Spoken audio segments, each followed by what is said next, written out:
Filo. Gracias, doctor. Buenas tardes, colegas. Buenas tardes, doctor. Vamos a presentar hoy día el tema de bronquiectasias. El contenido de esta exposición, vamos a revisar objetivos, la introducción, la definición y fisiopatología de las bronquiectasias, los tipos morfológicos, la etiología, manifestaciones clínicas, hallazgos radiográficos, tomográficos, las conclusiones y finalmente la bibliografía. Como objetivos tenemos conocer la definición de bronquiectasia, su fisiopatología y tipos morfológicos, además de conocer las características radiográficas y tomográficas. Como recordamos, la vía aérea se divide en forma dicotómica, básicamente son 23 generaciones de ramas desde la tráquea hasta el alveolo. Hay que recordar también que el bronquio principal derecho es más recto, casi vertical, más corto y más ancho a comparación del lado izquierdo. Las bronquiectasias viene de una palabra griega que significa tráquea y stretching out, o estirándose o extenderse al máximo, y se define como una dilatación anormal y permanente de los bronquios y bronquiolos. En nuestro país no tenemos estudios de prevalencia, pero en estudios extranjeros se ve que la prevalencia ha ido aumentando tanto en Estados Unidos como a nivel mundial. Después de los 60 años es de aproximadamente 300 a 500 por cada 100.000 pacientes, y antes de los 40 o 50 años es de 40 a 50 por cada 100.000 pacientes.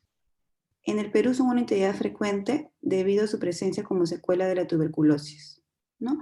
Como un dato curioso, la bronquiectasia fue descrita por primera vez por René Laennec en el año 1819 y él es quien diseñó el primer estetoscopio. Vamos a revisar un poco de la fisiopatología.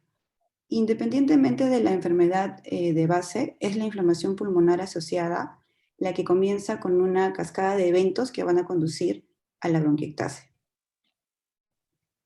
Algún proceso pulmonar o de las vías respiratorias va a producir una inflamación local de la vía respiratoria, principalmente dada por neutrófilos, pero los linfocitos y los macrófagos también van a llenar estas paredes y la luz de las vías respiratorias. Ahora, esta obstrucción de las vías respiratorias van a amplificar una remodelación bronquial y va a conducir a un agrandamiento bronquial progresivo. Tenemos también la formación de folículos linfoides que puede conllevar a esta obstrucción de las vías respiratorias pequeñas. También vamos a tener un engrosamiento de la mucosa y una mayor liberación de enzimas dañinas. Los neutrófilos van a liberar elastasas, proteasas y radicales libres que van a conllevar a más daño. Finalmente, todo esto va a conllevar al daño de la pared respiratoria, ¿no? La elastina, el cartílago y el músculo, que son las partes que definen una vía respiratoria normal, se van a fragmentar, se van a destruir y debilitar y nos van a llevar a una dilatación bronquial. Es importante conocer también la hipótesis del ciclo vicioso de Kohl. Esta hipótesis se basa en que una injuria o una infección primaria nos va a dañar el epitelio ciliado, nos va a dañar también las glándulas mucosas. Esto va a disminuir el sistema de aclaramiento mucociliar, nos va a conllevar a un daño y una dilatación de la vía aérea, y este daño que ya existe nuevamente nos va a llevar a un aumento de la frecuencia y también de la gravedad de infecciones, produciéndose todo un ciclo.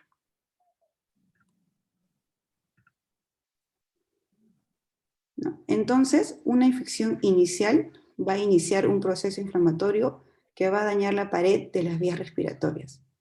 Las vías respiratorias dañadas no van a poder eliminar eficazmente las secreciones y estas a su vez se van a convertir en un nuevo nido para una infección y una inflamación subsiguiente.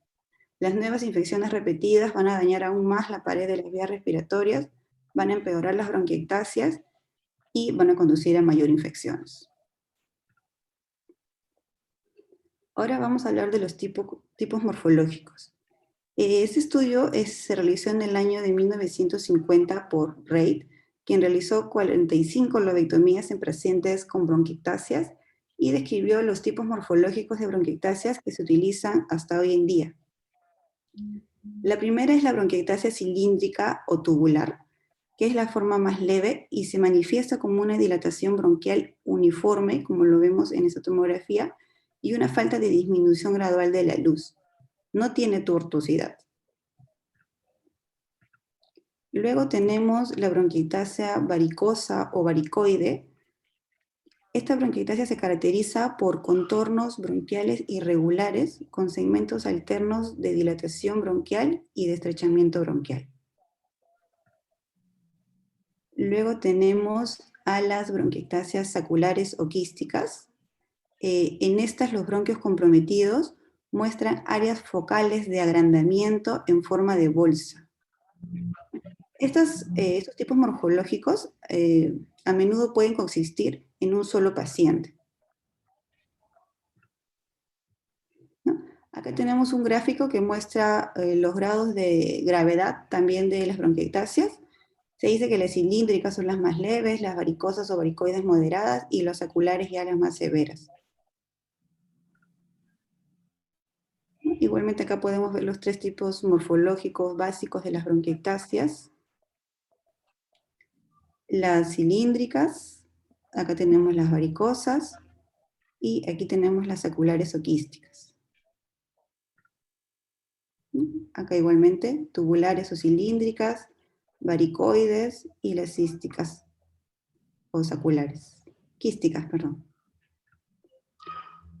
Con respecto a su etiología, hay diversos estudios y diversas causas. Algunos estudios mencionan que lo más frecuente es la causa idiopática, otros mencionan que lo más frecuente es la causa infecciosa. Luego también tenemos infecciosas, por ejemplo, como tuberculosis.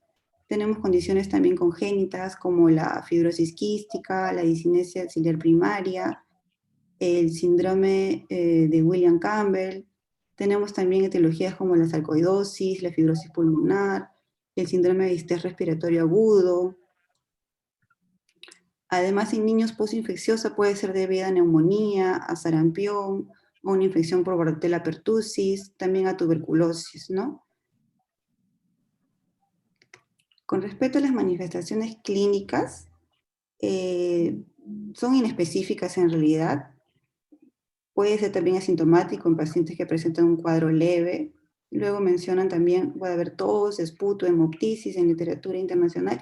Y hay un estudio que se realizó en el Hospital 2 de Mayo, donde se estudian bronquiectasias secundarias a tuberculosis, y se encontró que los síntomas más frecuentes eran tos, expectoración y hemoptisis. Es importante también saber un poco acerca de la distribución de las bronquiectasias. Una inflamación localizada de las vías respiratorias puede ser provocada por causa infecciosa, por radiación, puede ser por neoplasias, cuerpos extraños o también por aspiración. Ahora, una inflamación difusa de las vías respiratorias es provocada también por una variedad de procesos. A menudo, conocer una distribución particular puede ayudarnos a llegar a un diagnóstico. Estas patologías afectan principalmente los lóbulos superiores, o es más grave en los lóbulos superiores. Tenemos a la fibrosis quística, la sarcoidosis y la tuberculosis.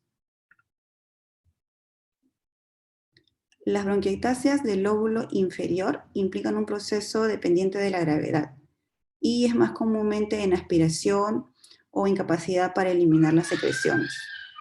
También se ve en la fibrosis pulmonar, en la discinesia ciliar primaria, en la aspiración crónica, en el síndrome de Cartagener o en la deficiencia de alfa-1 antitripsina.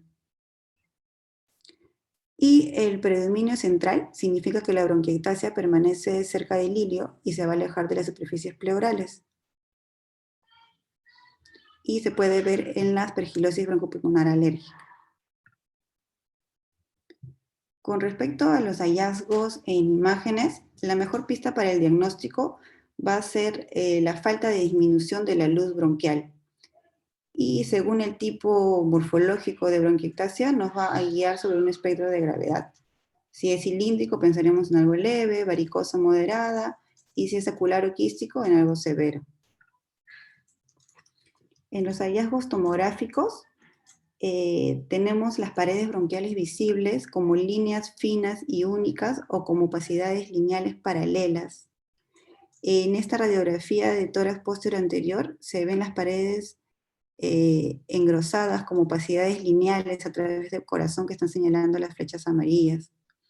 Algunas líneas van a aparecer por parejas y probablemente representan las paredes opuestas de una única vía aérea.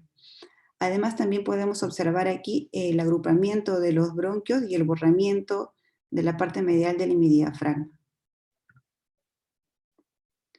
En esta radiografía de tórax de un paciente con fibrosis quística, muestra bronquiectasia predominantemente en la zona superior del pulmón, y las flechas blancas delinean un patrón en líneas de tranvía, o el signo de las vías del tranvía, ¿no? Que representan la vía aérea dilatada con paredes engrosadas, que son paralelas entre sí, similar a una vía de un tranvía. En esta radiografía de tórax frontal, muestra un aspecto de bronquiectasias en forma de tranvía, con opacidades lineales paralelas, emparejadas, que se irradian desde el hilio central. En esta radiografía de tórax posterior anterior muestra opacidades reticulonodulares, predominantemente en los lóbulos superiores, y una elevación de ambos hilios debido a la pérdida del volumen del lóbulo superior. En los lóbulos superiores puede observarse también una sutil apariencia del signo en vías de tranvía, que va a representar las bronquiectasias y el engrosamiento de la pared bronquial. En esta radiografía observamos bronquiectasias generalizadas. Van a ser, acá vemos las opacidades en líneas paralelas, ¿no? Que sería una bronquiectasia cilíndrica. Y también tenemos imágenes aéreas con pared definida, que lo muestra aquí en la flecha, ¿no? En esta radiografía nuevamente vemos el signo en vías de tranvía o rail de tranvía por la fecha. En esta radiografía simple de tórax también vemos imágenes quísticas, que se delimitan por la flecha que está hueca, y estas flechas gruesas nos muestran impactaciones de moco en las vías respiratorias. Otro hallazgo en la radiografía son las opacidades en anillo y curvilíneas. Esta radiografía muestra una hiperinsuflación pulmonar y múltiples opacidades en anillos que se van a evidenciar predominantemente en las bases.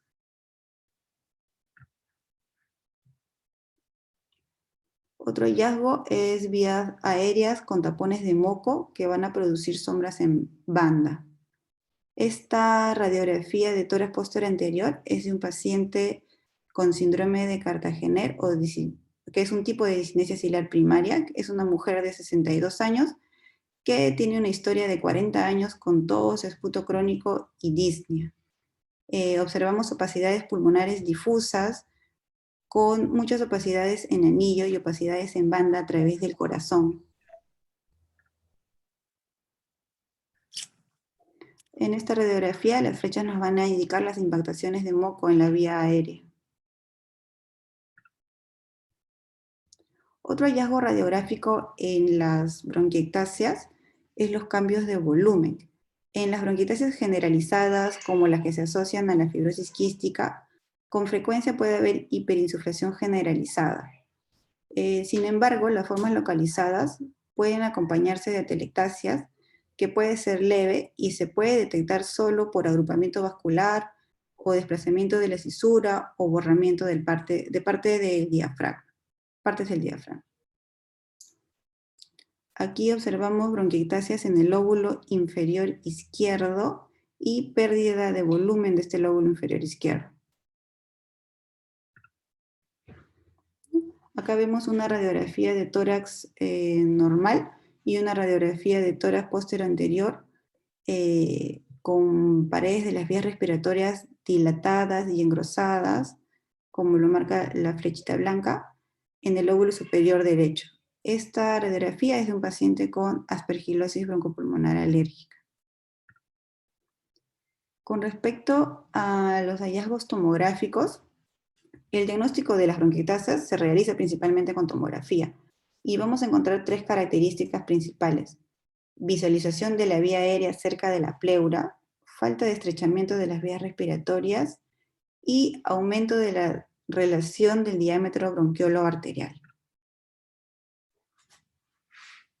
Acá en esta primera imagen observamos que dentro de 1 centímetro cercano a la pleura costal no vemos vías aéreas. Sin embargo, en esta segunda imagen vemos las vías respiratorias, por pequeñitas que sean, se van a ver a menos de 1 centímetro de la pleura costal y se señala que este es el mejor signo para el diagnóstico de bronquiectasias.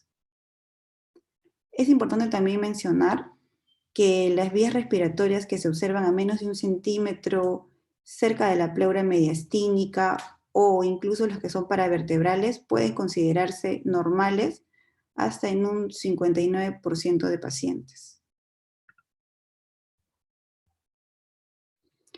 Ahora, si una vía respiratoria no se estrecha durante al menos 2 centímetros después de su punto de ramificación, entonces también podemos hablar de una bronquiectasia, ¿no? Esto es visto en el 95% de las personas con bronquiectasia y sin embargo se puede ver en el 10% de personas sanas.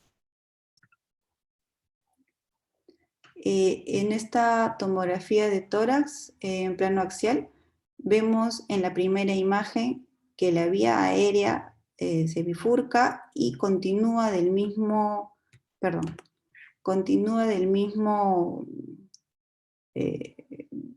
continúa igual de dilatada. Sí, el mismo calibre, no va a disminuir. Y en la segunda imagen vemos que la vía aérea se bifurca y disminuye su calibre, ¿no? Esta es una tomografía normal y esta es de un paciente con bronquiectasia y en este caso sería una cilíndrica. Ahora, el árbol bronquial, conforme se va dividiendo, es similar la relación con la arteria acompañante. Esta relación es prácticamente constante. Sin embargo, vemos que en una vía aérea dilatada, esta relación va a aumentar. Se dice que la vía aérea es mayor en tamaño que la arteria acompañante en una relación mayor a 1. Este aumento del índice bronquioalveolar se da en un 21 hasta 40% de personas sanas. En las personas jóvenes es aproximadamente 0.62 y en los adultos mayores de 0.78. Pero se cree que esto se debe a una disminución del calibre del vaso en los adultos mayores en lugar de un aumento del tamaño o dilatación de las vías respiratorias.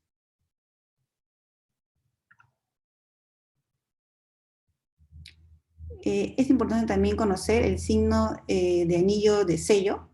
Esta tomografía de tórax en plano axial muestra el signo del anillo de sello, ¿no? Que muestra el bronquio dilatado siendo representado por el anillo, y la arteria adyacente, que es más pequeña, representa la joya del anillo, ¿no? Como se ve en esta imagen, signo del anillo de sello. Acá también vemos lo mismo, el signo del anillo de sello.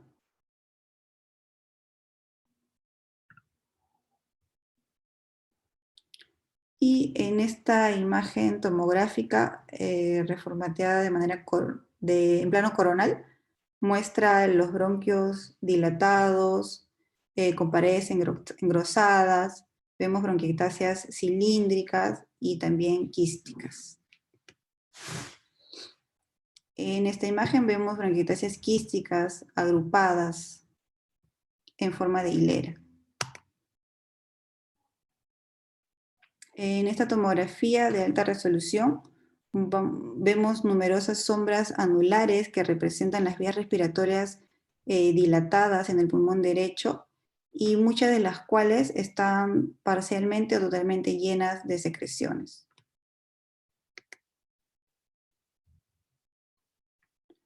El síndrome de Williams-Campbell o la traqueomalacia generalizada es causada por un cartílago deficiente entre los bronquios del cuarto al sexto orden, y en esta tomografía vemos un paciente con bronquiectasias quísticas, como lo muestra la flecha derecha.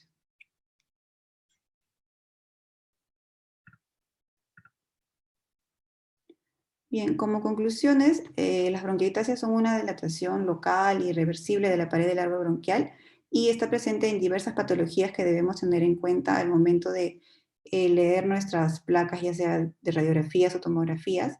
Y la tomografía computerizada es el estudio de elección para el diagnóstico de las bronquiectasias.